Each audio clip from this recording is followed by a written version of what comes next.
Assalamualaikum warahmatullahi wabarakatuh. Selamat pagi anak-anak. Bagaimana kabarnya hari ini? Semoga semuanya dalam keadaan sehat ya. Ya, alhamdulillah. Materi di siklus 2 sudah selesai. Nah, sekarang kita memasuki materi di siklus 3. Oh iya, gimana kemarin liburannya? Menyenangkan bukan? Nah, karena liburannya menyenangkan, berarti belajar di siklus 3-nya harus lebih semangat lagi, oke?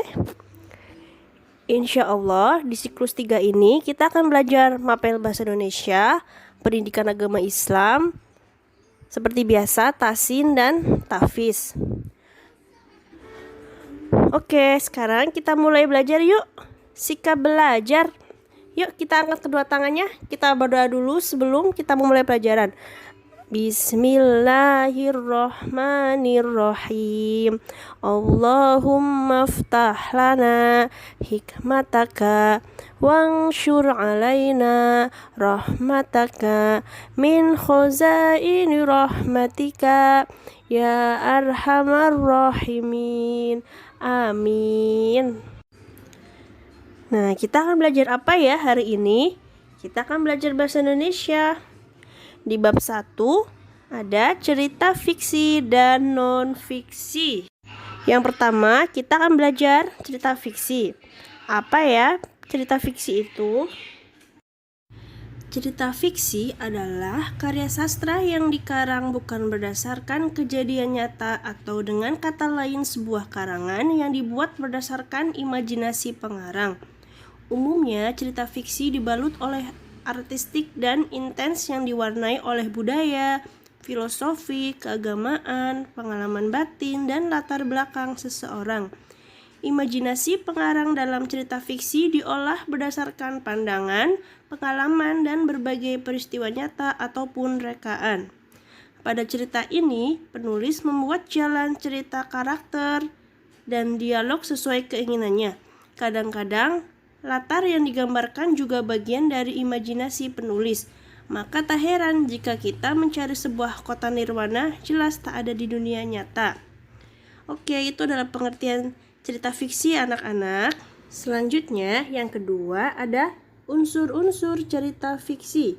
Yang pertama ada tema, yang kedua ada tokoh, yang ketiga ada alur, yang keempat ada latar, yang kelima ada amanat, dan yang keenam ada sudut pandang. Nah, Ibu akan jelaskan satu persatu ya. Anak-anak simak baik-baik ya penjelasan dari Ibu. Yang pertama ada tema. Tema adalah gagasan dasar yang terkandung dalam sebuah karangan atau karya. Nah, singkatnya itu tema adalah garis besar cerita. Nah, selanjutnya yang kedua ada tokoh. Nah, tokoh dalam cerita fiksi ini merupakan pemeran dalam karya tersebut. Umumnya, tokoh dalam cerita fiksi dibedakan menjadi dua, yaitu tokoh protagonis dan antagonis. Nah, apa sih Bu tokoh protagonis itu? Nah, tokoh protagonis itu tokoh yang memerankan aura positif atau tokoh yang berperilaku baik. Sedangkan tokoh antagonis, jika pada protagonis membawakan sifat baik, berbeda dengan antagonis yang membawakan peran negatif atau peran yang berperilaku buruk. Nah, selanjutnya ada alur. Dalam sebuah cerita terdapat kejadian atau peristiwa yang dialami.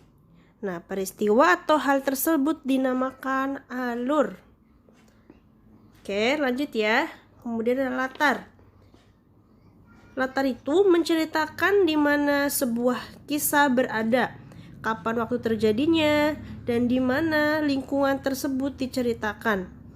Latar dapat disajikan dalam 3 jenis, yaitu latar tempat, waktu, dan suasana.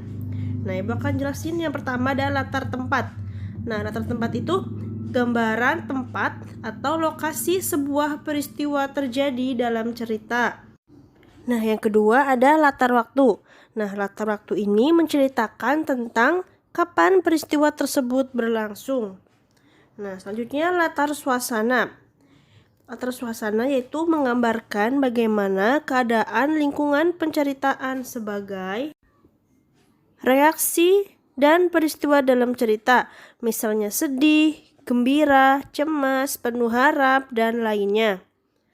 Nah, yang kemudian unsur yang kelima ada amanat. Nah, amanat ini yaitu nilai positif yang ingin disampaikan penulis kepada pembaca yang dapat dijadikan contoh dalam kehidupan. Nah, itu merupakan unsur yang kelima ya. Selanjutnya unsur yang terakhir ada sudut pandang. Nah, sudut pandang ini merupakan cara pandang pengarang dalam menyajikan sebuah cerita dan peristiwa dalam sebuah karangan. Oke anak-anak, yang Ibu jelaskan tadi itu merupakan unsur-unsur dalam cerita fiksi ya. Selanjutnya, yang ketiga, Ibu akan menjelaskan ciri-ciri cerita fiksi. Nah, apa sajakah ciri-ciri cerita fiksi? Ciri-ciri cerita fiksi yang pertama adalah cerita fiksi merupakan bentuk bacaan yang berlandaskan imajinasi. Yang kedua, fiksi dapat berupa kenyataan yang sebenarnya atau rekaan. Maksudnya, peristiwa atau kejadian yang ada dalam cerita fiksi dapat berdasarkan kisah nyata yang ditambahi dengan imajinasi atau hanya imajinasi belaka.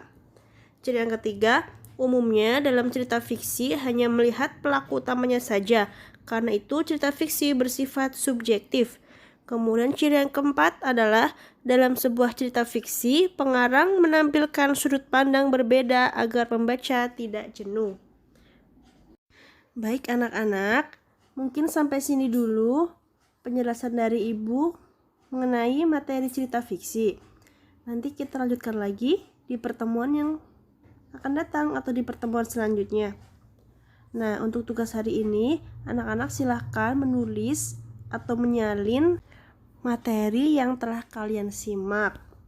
Anak-anak tulis di buku, lalu difoto, kemudian kirimkan ke Ibu fotonya ya. Ibu mohon maaf jika ada kekurangan dalam penyampaian materi hari ini. Ibu akhiri, wassalamualaikum warahmatullahi wabarakatuh.